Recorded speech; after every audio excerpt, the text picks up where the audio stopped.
ఎన్నేళ్ళు మొత్తం కలిసి 25 ఏళ్ళు. టుడే మనం చేసేది ఇంకొక 23 ఏళ్ళకి చేస్తున్నాం. ఆ రోజు చాలా లో బేస్ ఉండేది, ఈ రోజు ఈ లెవెల్కి వచ్చాం. కాబట్టి ఈ విషయంలో మీరు గుర్తుపెట్టుకొని ఈ విధంగా ముందుకు పోవడం, నిరంతరం ఏదో సంపద కొంతమంది చేతుల్లోనే ఉండడం కాకుండా అందరికీ అందుబాటులో ఉండే విధంగా ఆర్థిక అసమానతలు తగ్గించుకుంటూ మెరుగైన జీవన ప్రమాణాలు ఇవ్వడం మన ఉద్దేశం. ఈ విషయం మీరు గుర్తుపెట్టుకోవాల్సిన అవసరం ఉంది. ఇక్కడికి వచ్చినప్పుడు రేపు ఈ నెలలోనే April 5 Ratan Tata innovation hubs ని, స్పోక్స్ ని మనం ఇనాగ్రేట్ చేస్తున్నాం. బిల్డింగ్స్ రెడీ అయినాయి. వాళ్ళని మీరు కోఆర్డినేట్ చేసుకుని 1 family 1 entrepreneur is our goal. దీన్ని ఏ విధంగా మోటివేట్ చేస్తారో నాలెడ్జ్ ఎకానమీలో ప్రోడక్ట్స్ కూడా ఇచ్చేయడం, మేము ఆ ఎకో సిస్టమ్ కూడా క్రియేట్ చేస్తాం. అవి చేసినప్పుడు మీరు కూడా దీన్ని ముందుకు తీసుకుపోవాల్సిన అవసరం ఉంది.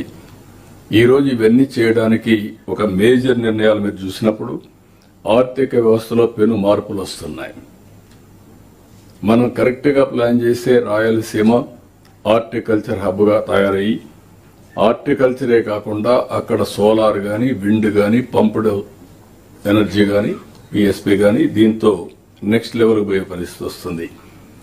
దీన్ని చూసినప్పుడు ఇక్కడ కూడా మనం బిల్డప్ చేయకపోతే కృష్ణా గోదావరి డెల్టాస్ ఏవైతే ఉన్నాయో ఇక్కడ ఇబ్బంది పడే పరిస్థితి వస్తుంది. ఇక్కడ అక్వాకల్చర్ బాగా డెవలప్ అయింది. దాన్ని స్టెబిలైజ్ చేయడం కోసం ₹50 కరెంట్ ఇస్తున్నాం. ఫస్ట్ టైం ₹50 ఇవ్వడం, ఈ రోజుల్లో ఇవ్వడం, that your commitment we're giving. దీన్ని మీరు ఒకటే గుర్తుపెట్టుకోవాలి, ఇది లాజికల్ గా తీసుకెళ్లాలి. మళ్ళా పొల్యూషన్ ఫ్రీ ఉండాలి. మనం ఏదో కరెంట్ ఇస్తున్నాం ప్రతి ఒక్కరు పెట్టేసి దాన్ని రిజిస్ట్రేషన్ కూడా చేసుకోకుండా ఆ ఏరియా పొల్యూషన్ చేసి గందరగోళం చేస్తే కరెక్ట్ కాదు. దాన్ని రెగ్యులేట్ చేయాలి. ఎవరైతే రిజిస్ట్రేషన్ చేస్తారో, పొల్యూషన్ నామ్స్ ఫాలో అవుతారో వాళ్ళకే ఇస్తాం. చాలా స్పష్టంగా ఉంటాం. దాన్ని రెగ్యులేట్ చేసి ముందుకు పోతామని చెప్పి కూడా నేను మీకు తెలియజేస్తున్నా. ఇంకో పక్కన గోదావరి పుష్కరాలకు కూడా మనం ఒక కమిటీ వేసాం. అది కూడా ఇప్పటి నుంచే 2 years టైం ఉంది. ఈ డివిజన్ లో కూడా మీరు ఒకసారి చూస్తే ఈ 2 years లో ఇది మేజర్ హబ్ గా తయారవుతుంది. కాబట్టి కనీసం కొంచెం పికప్ చేయాల్సిన అవసరం ఉంది. విశాఖపట్నం నేచురల్ డెస్టినేషన్ గా తయారవుతుంది. తిరుపతి కూడా అలాంటి పొటెన్షియల్ ఉంది. ఈవెన్ అనంతపురం కూడా అలాంటి పొటెన్షియల్ ఉంది. ఇక్కడ అమరావతి కూడా ఉంది. అందుకే గోదావరి జిల్లాలపైన ఎక్కువ శ్రద్ధ పెట్టాలనే ఉద్దేశంతోనే అక్కడ ప్రత్యేకంగా రాజమండ్రి కేంద్రంగా ఇవన్నీ చేస్తున్నాం. ఈ విషయం కూడా మీరు గుర్తుపెట్టుకుని ఏ విధంగా చేయాలో చేయాల్సిన అవసరం ఉంది. నేను అందుకే మీ అందరికి కలెక్టర్స్ ఒక మాట చెప్పాను, ఫీల్డ్ లో ఎక్కువ ఉండండి. ఎప్పటికప్పుడు ప్రజాప్రతినిధులు కూడా కాన్ఫిడెన్స్ తీసుకోండి. మీరు చేసే పని ప్రజల కోసం చేస్తున్నారు. గవర్నమెంట్ అనేది it is elected government, we are in democracy. ఈరోజు మొన్నటి వరకు నేను అపోజిషన్ లో ఉన్నాను. You have seen today people elected me అది చీఫ్ మినిస్టర్. నేను చీఫ్ మినిస్టర్ గా ఉన్నానంటే అవర్ అలయన్స్ పార్ట్నర్స్ అంతా మేము మంత్రులుగా ఉన్నాం, ఎమ్మెల్యేలుగా ఉన్నారు, ఎంపీలుగా ఉన్నారు. వారిని కూడా మీరు రెస్పెక్ట్ చేయకపోతే డెమోక్రసీ మీనింగ్ లేదు. అట్లని చెప్పి చెడు పనులు చేయమని కాదు. We are very. ఏది చేయాలి, ఏది చేయకూడదని చాలా స్పష్టంగా ఉన్నాం. ఆ విషయాలు అందుకని విజన్ డాక్యుమెంట్ లో కూడా ఎమ్మెల్యేస్ని కాన్స్టిట్యూన్సీలో చైర్మన్ పెట్టాం. జిల్లాకు వస్తే ప్లానింగ్ బోర్డు మినిస్టర్ని చైర్మన్ గా పెట్టాం. మిమ్మల్ని ఎగ్జిక్యూటివ్ చైర్మన్ గా పెట్టాం. ఎప్పుడు కూడా డెమోక్రసీలో అఫీషియల్స్, నాన్ అఫీషియల్స్ ఇద్దరు కలిసి సమర్థవంతంగా పనిచేస్తే తప్ప అనుకున్న రిజల్ట్స్ రావు. మాకు ఎగో ఏజర్ పెట్టుకొని మిమ్మల్ని సరిగా క్యారీ చేయకపోయినా, మీరు మాకే ఉంది అనే విధంగా మీరు పోయినా ఫలితాలు రావు. ఈ విషయం మీరు గుర్తుపెట్టుకొని అందరం కూడా కలిసి పనిచేయాల్సిన అవసరం ఉంది. రెండోది, be a leader, not a follower. Original thinking మీ దగ్గర నుంచి రావాలి.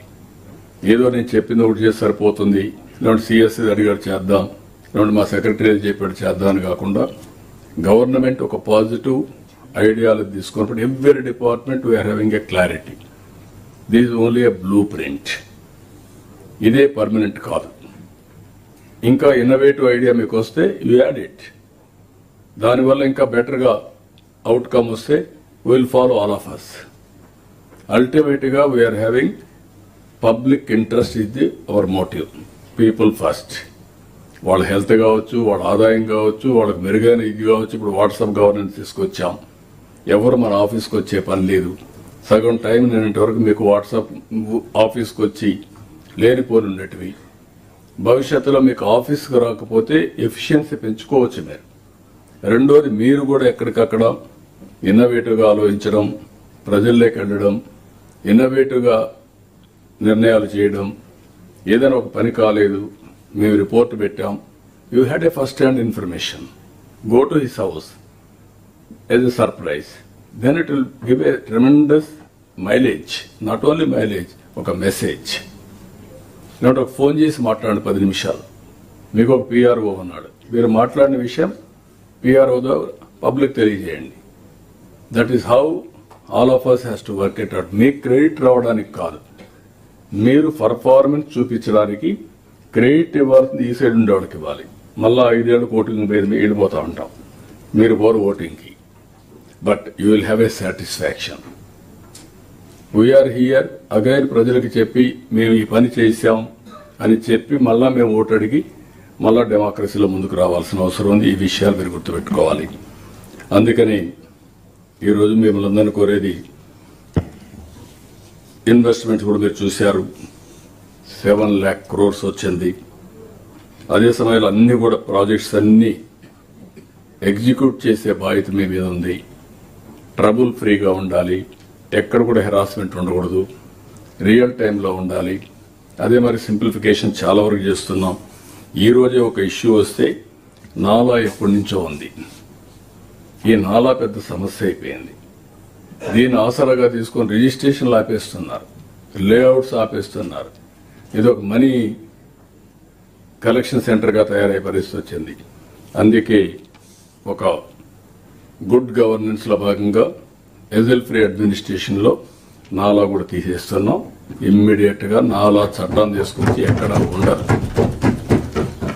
ఎక్కడైతే ప్రభుత్వానికి ఇబ్బందులు వచ్చే పరిస్థితి గాని అభివృద్ధికి విరోధంగా అడ్డంకులుగా మారే పరిస్థితులు ఎక్కడున్నా అలాంటి చట్టాలు తీసేస్తాం, సింప్లిఫై చేస్తాం. అందుకే నాలా కూడా కొంత ఆదాయం వస్తున్నట్టు పర్వాలేదు, ఇంకొక విధంగా సంపాదిస్తాం. నాలాని తీసేస్తున్నాం.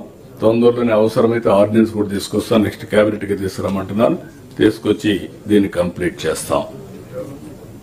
అదే సమయంలో డెవలప్మెంట్ కూడా ఇండస్ట్రీ, రియల్ ఎస్టేట్ ఇవన్నిటికీ అడ్డంకిగా తయారయ్యే పరిస్థితి వచ్చింది. ఈవెన్ సమ్ టైమ్స్ మీకు కూడా ప్రెషర్, వీళ్ళంతా కలిసి ఎక్కడికక్కడ. రెండోది ఆఫీస్ చుట్టూ తిరిగే పరిస్థితి వస్తూ ఉంది. అందుకే ఇది కూడా చేస్తున్నాం. అదే మరి ఇంకొక పక్కన మీరు టూరిజం, మళ్ళీ చెప్తున్నాం, దిస్ ఈజ్ వన్ సెక్టర్ ఎక్కువ ఎంప్లాయ్మెంట్ జనరేషన్, వెల్త్ క్రియేషన్,